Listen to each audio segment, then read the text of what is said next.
Good evening, everyone, and wherever you are, I would like to extend my welcome to you, and thank you so much for taking the time to view this video on my channel, Carl Ventures. Today is a very emotional day for many of us. For those of you who have not heard, another shooting happened here in the U.S. shortly after midnight on Saturday, November 19th or the 20th.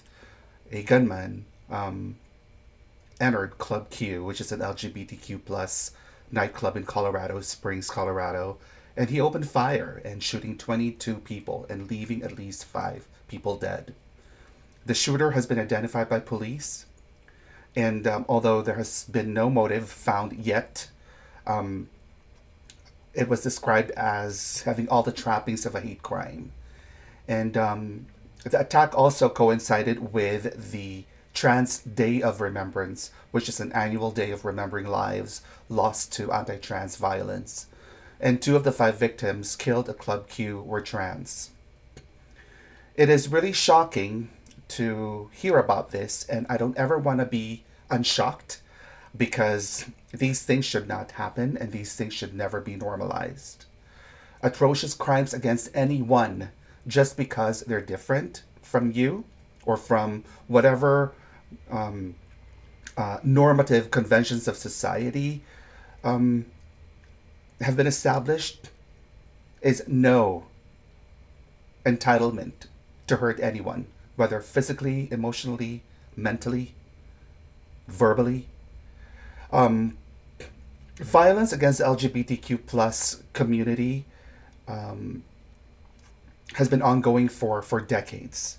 The Human Rights Council, which is the country's largest LGBTQ plus civil rights organization, reports that nearly 1 out of 5 hate crimes is now motivated by an anti-LGBTQ plus bias. And will this ever improve? No one really knows.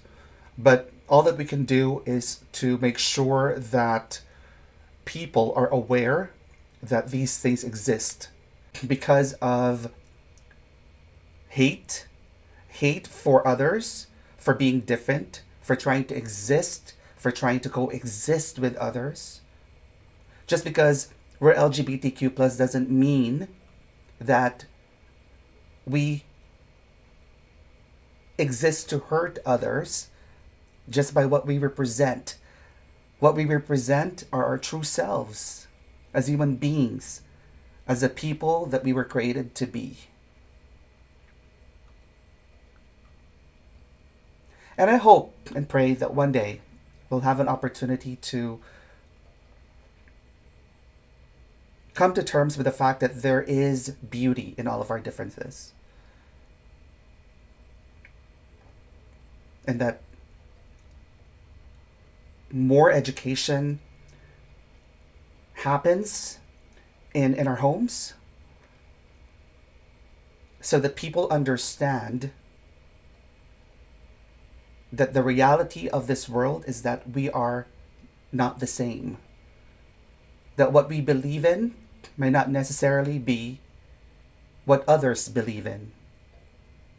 And we just have to be able to respect that. We don't have to live together per se. We don't have to be friends with everyone, whether you're straight or LGBTQ plus or whether you're a person of color or not. But what one thing is true, one thing is for sure, we need to be able to understand that we all have that inherent right to live as a human being. So I hope that we can extend our prayers to the families of those who passed, who died as a result, and for the victims, the almost 20 people who were victimized as a result of this.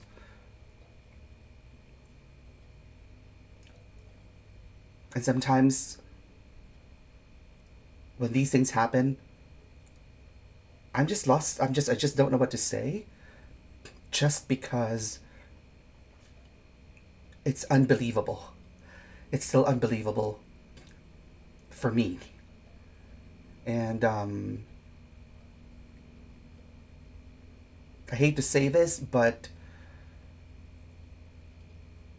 what what needs to change to hear about hateful comments, that we don't condone hate. Instead, we stand up for others, for ourselves, and literally just exude love and understanding. And for those people who don't understand the LGBTQ plus community, and if you have no desire to understand, I hope that you just be kind to a fellow human being. Thank you again, everyone, for listening, and I wish you and your families safety throughout the remainder of the year, and positive vibes to you, peace and love. Thank you for listening.